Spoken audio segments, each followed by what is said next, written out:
Hello, friend. Craig Ballard, Locked On Blue Jays.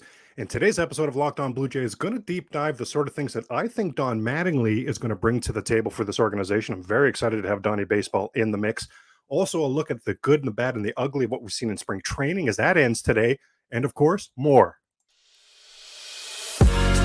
You are Locked On Blue Jays, your daily Toronto Blue Jays podcast. Part of the Locked On Podcast Network, your team every day. I am Craig Ballard. I am Locked On Blue Jays. I am thankful that you're spending part of your day talking Toronto Blue Jay baseball with me. First thing I want to deep dive today is Donnie Baseball. The man, when he played, his nickname was the Hitman. I'm just so excited to have Don Mattingly added to this coaching staff. I can't even think of, and if you're a longtime Blue Jay fan, help me out here. I mean, when's the last time we had somebody like Donnie Baseball on the coaching staff?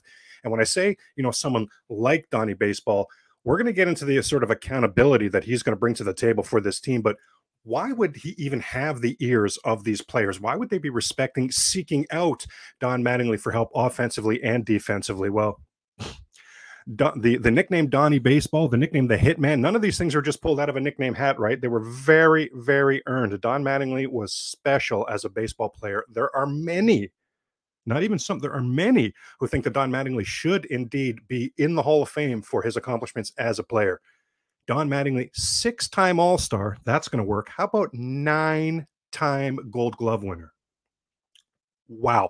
3 times Donnie had over 200 hits. 7 times Don Mattingly had a batting average in the 300s. Over 14 seasons, so huge sample size. His career numbers, 307 average, 358 on base, 830 OPS. Over 14 seasons, my gosh, that's extremely impressive. He had several seasons in there where he hit home runs in the 20s, even a couple where he hit home runs in the 30s. And what I always loved about Don Mattingly, 314 lifetime average with runners in scoring position. This guy was an RBI machine. He was so good at situational hitting. He wasn't pull or bust, home run or bust, nothing like that. He was so good between the ears, always had a great approach at the plate. We're going to get into those sort of things that he can bring to the table to help the Toronto Blue Jays. Now, great in his only playoff series, his final season, 14th and final season, 1995, the Yankees made the playoffs, and that was Don Mattingly's only time as a player in the playoffs. And the 2023 Toronto Blue Jays need to provide Donnie Baseball with a better taste in his mouth from a playoff experience. I mean, my gosh, this particular one here, wow. 1995, you probably remember, that's the one where they lost to the Seattle Mariners. It's that famous clip of Edgar Martinez ripping that 2-run double down the line in the bottom of the 11th. Ken Griffey Jr. on his horse from first base. The tying run had scored. Here comes Griffey all around, running, just unbelievable effort by Griffey. Huge slide at the plate. Safe. Yay. Mariners win. That huge mob scene celebration at the plate. One of the top highlights in postseason history, absolutely. And the last time really that the Mariners, prior to what they did to us last season, had anything to sort of celebrate there. So really cool memory there. That particular game, so I say Mattingly with a poor taste in his mouth. His Yankees were up 2-0 in that series. It was a best of 5.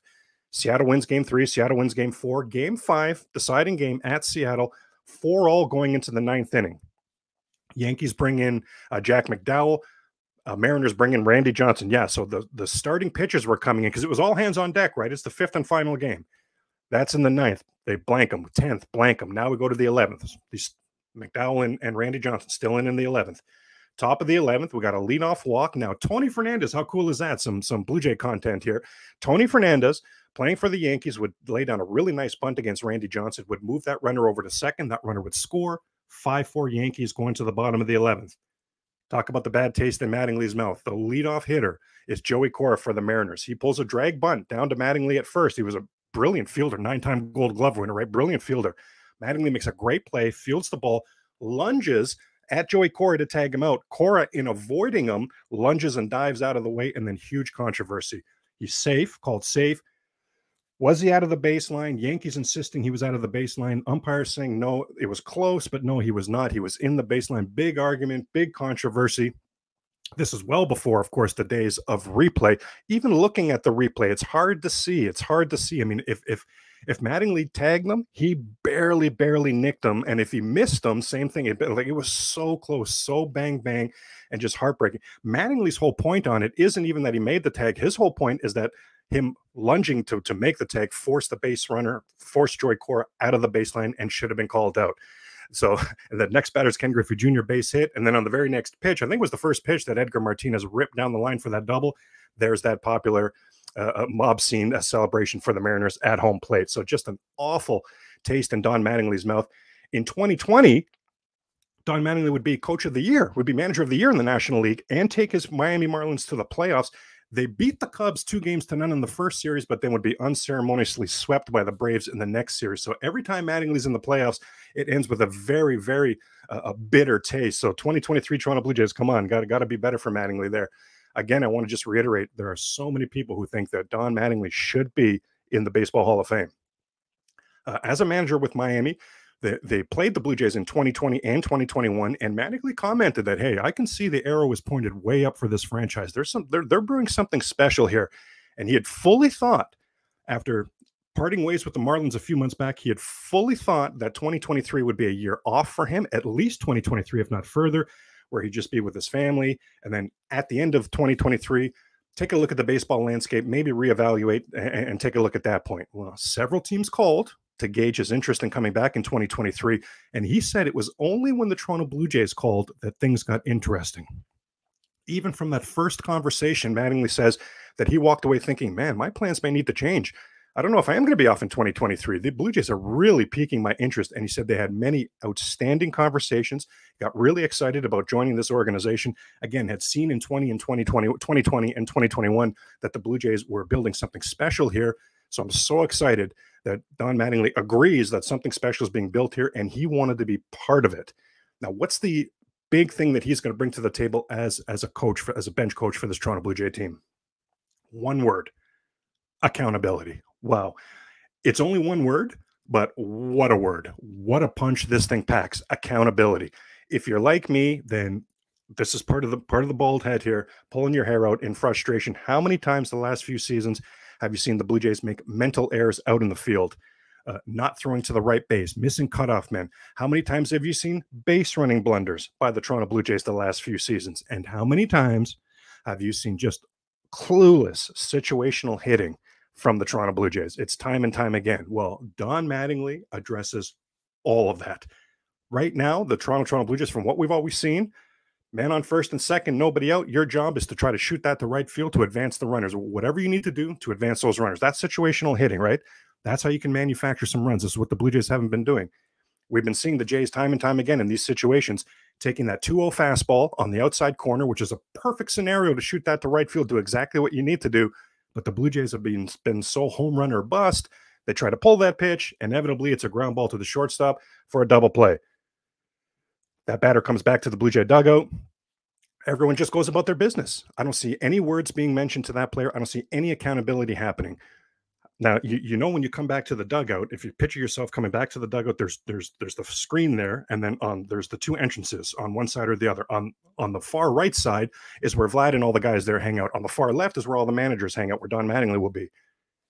If you've not minded your P's and Q's with situational hitting, or if you've thrown to the wrong base or the wrong or missed the cutoff, if you've done something wonky between the ears and you're coming back in the dugout, you'd better head to that right side, because coming through to that left side, Don Mattingly, Donnie Baseball, going to be in your ear. He's going to be crystal clear that that was unacceptable. So the level of accountability that I firmly believe has been non-existent for the Toronto Blue Jays the last few seasons, it will be massively on point thanks to Don Mattingly.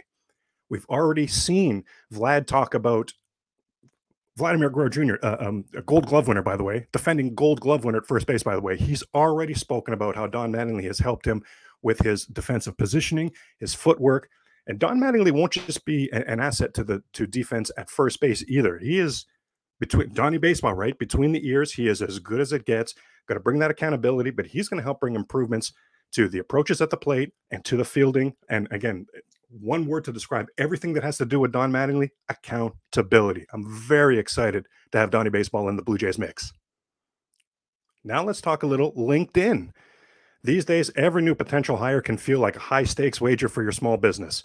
You want to be 100% certain that you have access to the best qualified candidates available.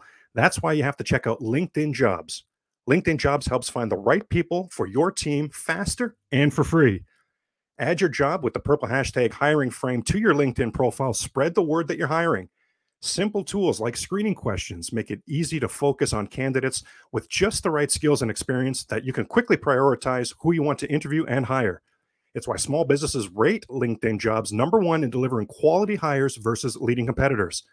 LinkedIn Jobs helps you find the qualified candidates you want to talk to faster. Post your job for free at linkedin.com/lockedonmlb. That's linkedin.com/lockedonmlb to post your job for free. Terms and conditions apply. Second segment of Locked On Blue Jays, usually where we like to get into some good and bad, the ugly. And considering today's the final day for spring training, let's go ahead and take a look at some good, bad, and ugly of what we've seen from the Toronto Blue Jays in spring training. Starting, of course, with the good. Shout out to Nathan Lucas and Otto Lopez. One of those two surely going to be granted later on today the final roster spot. So for one of those two, the good is going to become the great, as one of those two is going to achieve a lifelong dream of breaking camp with a major league team. I mean, whichever one does get sent down is not going down to the minors with their head held down low or anything hanging their head, anything like that, right? They both were very impressive. They both showed that they belong on the big league level, I think, this spring. And whoever does get sent down, if anything wonky does happen on the big league level, it won't be long before we see that player back up on the big league level. I think you can also give sort of a shout out to Vinny Capra as well. Real dark horse here. I don't think he's in the mix like Lopez or Lucas are for that last spot. But Vinny Capra, again, same idea. He didn't exactly embarrass himself this spring training. Didn't do a ton of hitting, but had some big hits, drove in some runs, had a good eye at the plate as well. I thought Vinny Capra did a lot to show that he could be a contributor on this team as well. How about Rob Brantley? Rob Brantley has spent parts of 8 seasons on the big league level, last 2 with the Yankees. He's a career .225 hitter. He spent parts of 8 seasons on the big league level because of his defense and what a good baseball mind he is. He's not good at the plate. Career .225 hitter. Since 2015, Rob Brantley has 17 hits on the big league level. I should say only 17 hits on the big league level. This guy had 14 in spring training for the Blue Jays. Rob Brantley hit .438 for the Blue Jays. His OPS was 11-11 in spring training. I get that it's spring training, right? I get it. And, you could say only spring training. I get all of that. And it's not like I think Rob Brantley has now found himself at the plate and needs to be brought back up to the biggest. No, nothing like that. But if you're the Blue Jays, he did enough where I'm sure they had internal conversations of, hey, do we need to carry a third catcher here? Because Rob Brantley is just knocking this out of the park. He's really impressing us behind the plate and at the plate. Right now, I think if there was an emergency catcher the Jays needed to use, it would be Dalton Varsho. But certainly Rob Brantley showed that, again, if something wonky does take place on the big league level, man, he's going to be a very serviceable veteran catcher to call up, and the Blue Jays can go ahead and be very comfortable with him. Literally, the only reason Rob Brantley didn't lead the team in hits this spring is because he went down to the minors a couple days ago. He just didn't get enough at-bats to do that. He's as we speak right now, he's number 2 on the team in hits. Like out of nowhere, Rob Brantley, the offensive machine. That was awesome to see. How about Addison Barger?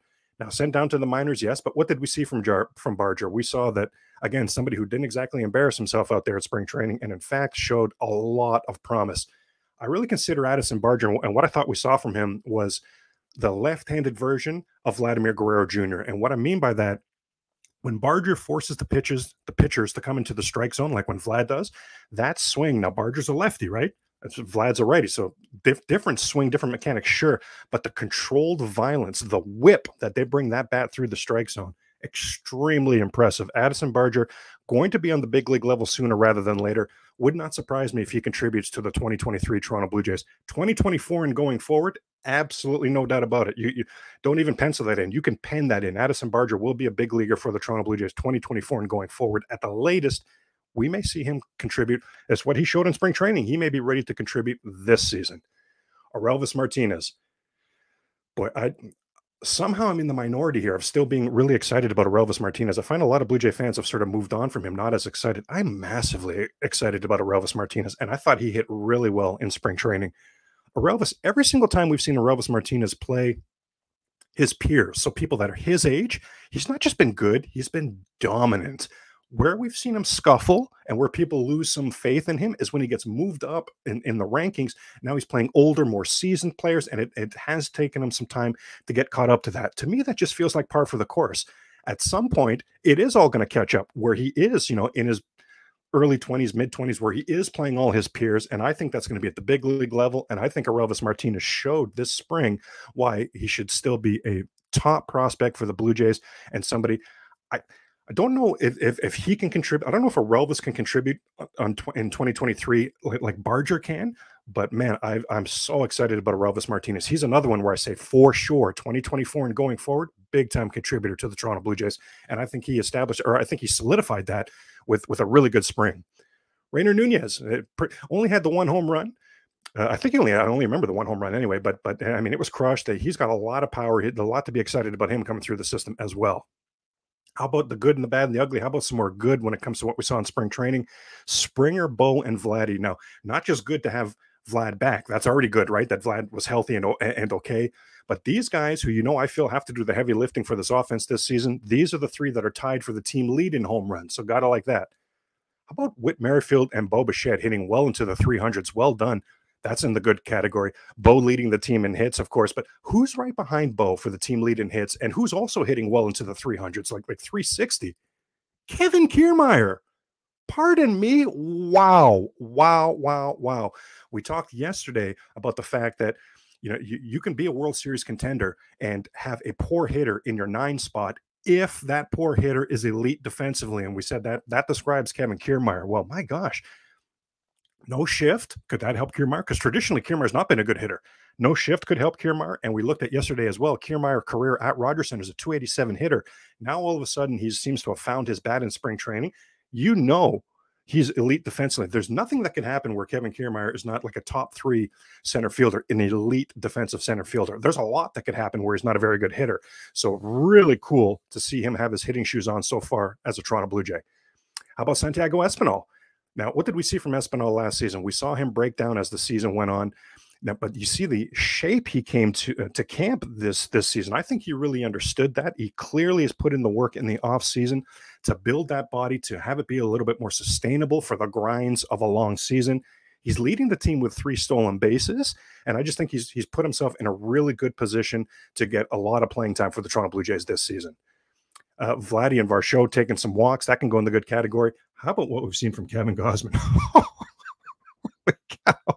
New pitch clock, new balk rules, all this stuff. Will it affect Kevin Gausman? Major League Baseball literally using Kevin Gausman's pitching as the example of what's illegal now. His mechanics, literally using that as the example of what's illegal now going forward. How will Kevin Gausman adjust from all this? Will this be a problem? This, that.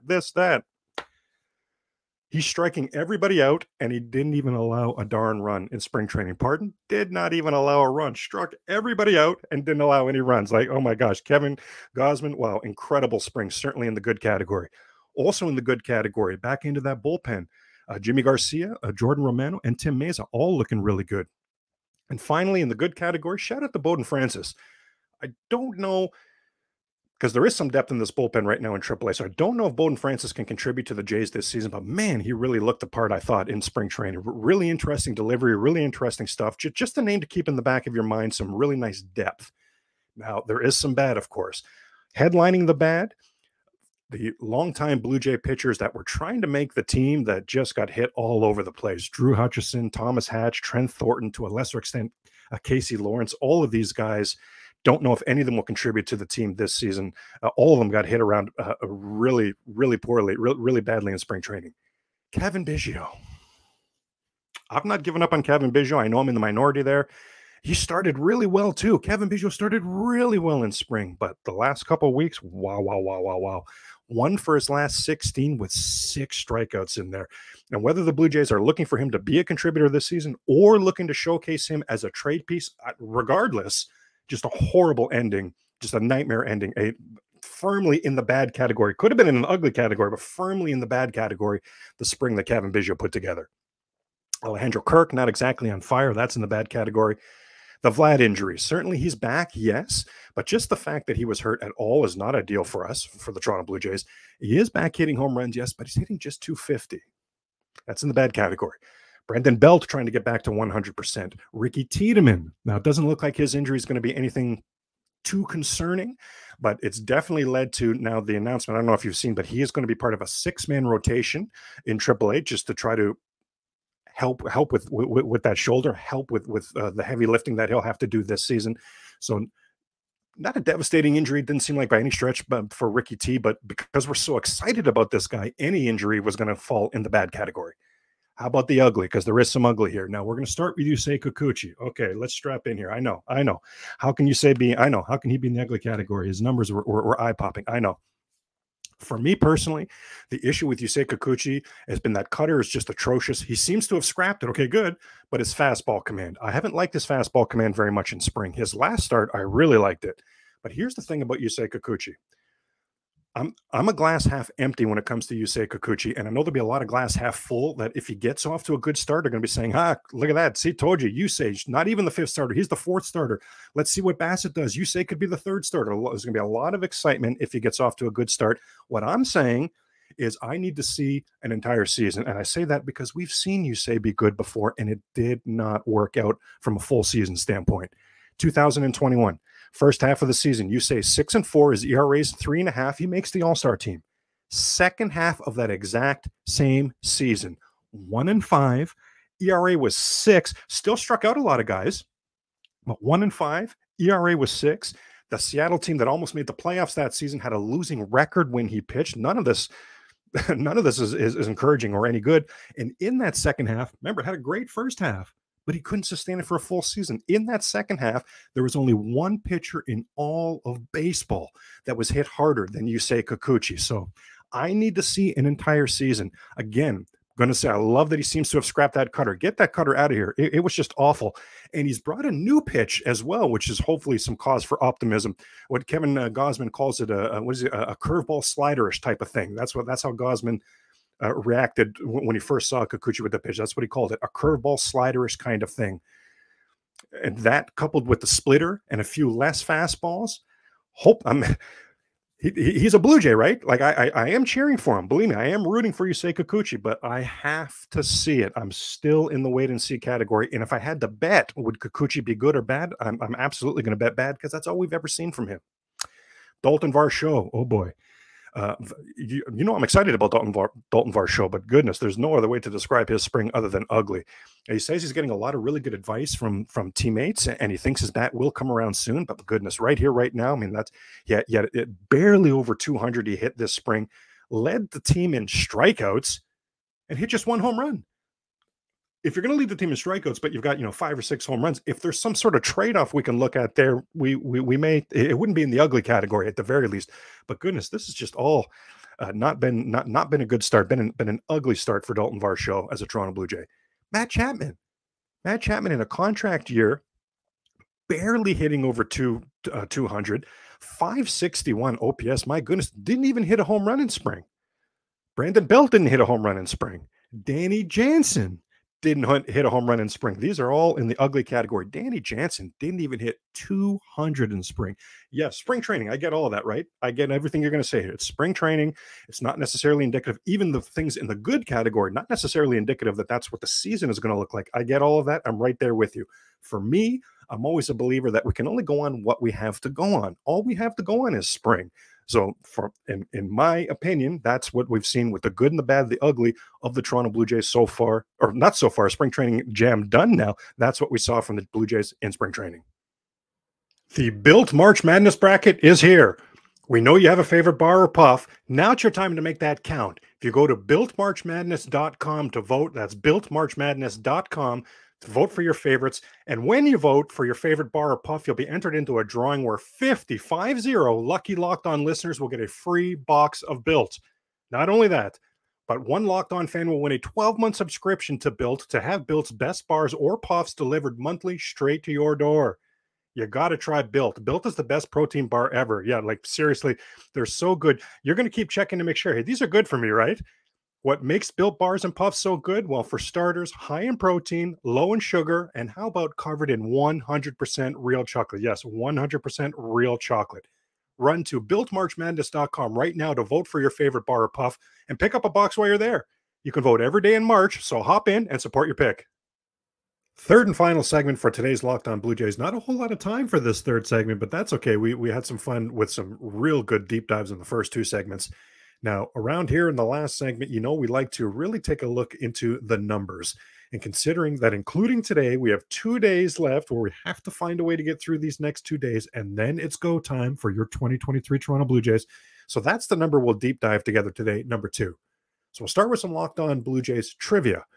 2 Blue Jays, so give me either one or both if you know them, have the franchise record. They hit 2 home runs in 1 inning. 2 Blue Jays hit 2 home runs in 1 inning.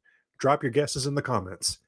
Now, of course, the biggest number 2 in Toronto Blue Jays franchise history, 2 championships, right? Obviously, that's the calling card. Those are the glory days. I very much think the 2023 Toronto Blue Jays have an excellent chance to be a third. I know there's so many franchises right now who have World Series aspirations as the season's just about to start, but I really think it's legitimate that the Blue Jays will be capable of adding on to that 2 World Series championships, and that's what the roster as is. Keep in mind, of course, as this season goes, we're going to see at least one, probably a couple pretty significant trades. I don't know about blockbuster, because the card for the blockbuster was the Gabriel Moreno. They've played that card, so probably not like that, but I could still see, as good as this roster is, as excited as I am about this roster as is, I still think that we'll see some moves along the way here, 1 or 2. Now, of course, the last out of that 92 World Series was Otis Nixon dragging that bunt to Mike Timlin, throws to Joe Carter. Blue Jays win that first World Series in 92. Well, a couple seasons later, Otis Nixon would join the Blue Jays, would wear number 2, speaking of number 2, and had 2 seasons, speaking of 2, with the Blue Jays, and Otis would steal 101 bases for the Toronto Blue Jays. I mean, very rare in Blue Jay history to have a stolen base specialist like Otis Nixon, but for a couple seasons, the Blue Jays did have him there. Traditionally, number 2 has been worn by many infielders in Toronto Blue Jay history. The Joe Panics, the Jake Lambs, Tulo, the Dave Bergs, the Cesar Asturis, Fred Manrique, Luis Sojo, Nelson Liriano. Now, the second Blue Jay ever to wear number 2 was Danny Ainge. Yeah, that Danny Ainge of Boston Celtic of basketball fame. He started off his professional career as a baseball player. And in fact, Danny Ainge was the youngest Blue Jay to ever hit a home run. He had a piece of Toronto Blue Jay history. That record lasted all the way until Vladimir Guerrero Jr.'s first career home run. He was a little bit younger at that time than Danny Ainge, so Ainge now the second youngest Blue Jay ever to hit a home run. And fun fact about Danny Ainge, I mean, how many guesses would it take for you to get to Danny Ainge on this if you didn't know this, if I wasn't telling you this? But Danny Ainge is the only person ever who is a 3 first-team All-American. He was a first-team All-American in basketball and baseball, obviously. He was also a star quarterback. He was first-team All-American in football as well. Danny Ainge, yeah, that level of athlete. Who knew, right? Another episode in the book, another jam done for Locked On Blue Jays. Absolutely thank you for spending part of your day talking Blue Jay baseball with me. If you're like me, you're a baseball fan, you're a fantasy baseball fan, then keep it locked on the Locked In Network and check out the Locked On Baseball Fantasy. Certainly hope you have an amazing rest of your day, and I look forward to seeing you tomorrow.